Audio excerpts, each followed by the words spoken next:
Genesi capitolo 30. Adi figli Giacobbe. Rachele, vedendo che non poteva sgravare i figli a Giacobbe, diventava assai gelosa della sora sua e dicette a Giacobbe: fammi avere pure a me figli, se no io me ne muore. Giacobbe si incazzai assai contro Rachele e dicette: so forzi a posto di Dio, che t'agnata prezza ed avere un figlio.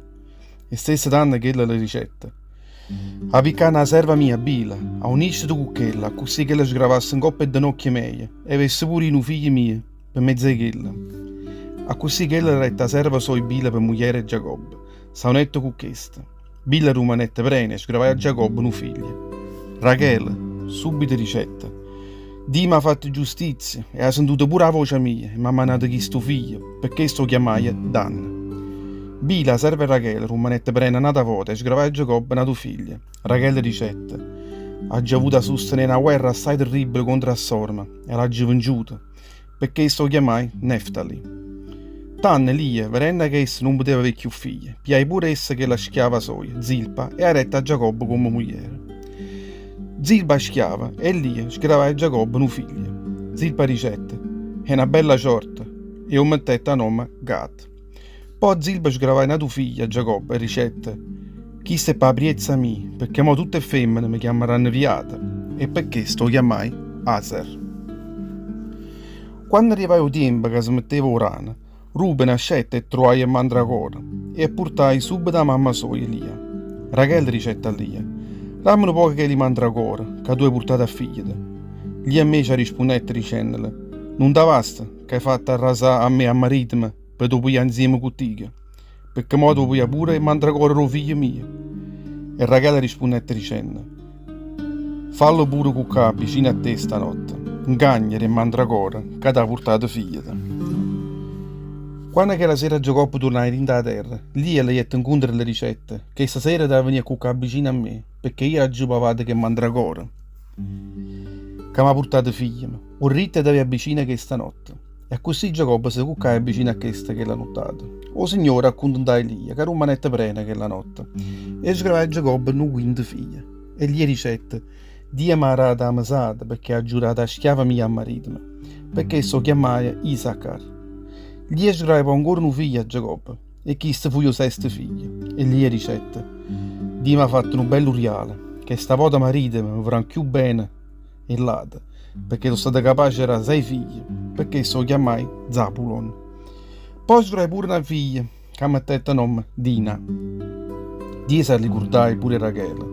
Dio sentette preghiere sua e facette a diventare prena, che essa sgravai un figlio, e dicette: Dio ha luoto scuro una coppa a faccia mia, e chiamai questo figlio Giuseppe, dicendo: o Signore mi facesse la razza, e aveva nato figlio. O contratto fra Libano e Giacobbe. Roppa che Rachele l'aveva sgravato Giuseppe, Giacobbe dicette a Labano: lasciami in pace, perché me ne volessi tornare a casa mia in tuo paese mio. Ramme moglie mia, perché ti ho servuto già assai, e ramme figlie mie, perché tengo in capo i partiti. Tu sei buono quello che hai già fatto per te servente per tanti anni. E Labano le rispondette dicendole: io ho trovato la benedizione di Dio per via tua, ho pure saputo a certi astrologhi che il Signore mi ha benedetto per via tua. Dimmi che la ti aggerà e io lo voglierà, le ricette ancora. E Giacobbe le ricette: tu stesso sei buono come ti ho servuto e come so aggranito assai tutte bene tue per via mia.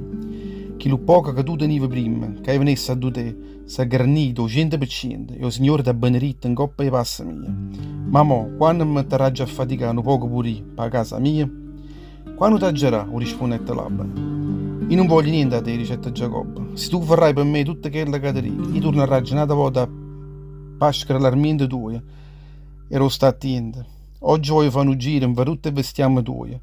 Mettete da una parte ogni capo di vestiamme, con mandielle nere, mezze pecore, ogni capo inghiaccata e puntata, vorrei crape, che essa sarà mesata mia. Per la benissere sarà l'onestà mia che risponderà per me, quando venerai per pure a mesata mia. Ogni capo vestiamo che non tenerà un mandiello suo puntiate, fra i crape o mandielle nere, fra i pecore, sì che essa troverà una parte mia, sarà come se l'avesse rubata a te. Va buono, facciamo proprio come hai detto tu, ricetta Labano. In che lo stesso giorno l'abano mettette da una parte tutte zimmere, striate, puntiate e tutte crape striate e puntiate. Ogni capra vestiamo che aveva bianco e ogni capra colore scuro, per tutte le pecore. E continuare in demanda ai figli suoi e fissai tratti 3 giorni fra Issa e Giacobbe. Veramente Giacobbe faceva che là dove stiamo e l'abano. Ma Giacobbe afferrai frasche tenere, le chiuppe e l'ammendole, le chiatane. Tagliai a scorza a strisce bianche e lasciai tutto il bianco e frasche che l'albero. Mettete tutte quelle frasche così scurcettate in de cavattune e la beveratura e l'acqua. A dove ne avevano tutte le vestiamo, innanzi a tutte quelle vesti. Che si acchiuppavano proprio quando venivano a vivere. A così tutte quelle vesti, schiuppaino innanzi a quelle frasche, tutte crape sgravaino grapedille striate, puntiate e chiazziate. Poi facette spartere pecore e facette mettere innanzi a tutte quelle vesti striate e tutte quelle comandielle scure e l'armiente l'abana. E tutte quelle casere formate per conto loro non ne mettette insieme a tutte le pecore e l'abana. Ogni volta che si acchiuppavano vesti assai agliarde, Giacobbe metteva frasche in de cavattune innanzi a lucchi tutte quelle vesti, perché diventassero prene innanzi a tutte quelle frasche. Quando invece le vesti erano più addebbolute, non metteva quelle frasche. A così tutte le capre vestiamo addebbolute erano l'abano, e tutti gli gagliardi e chi ne forza erano Giacobbe. A così diventai assai ricchi e avette pecore, schiave e schiave, cammelli e ciucce, carassa.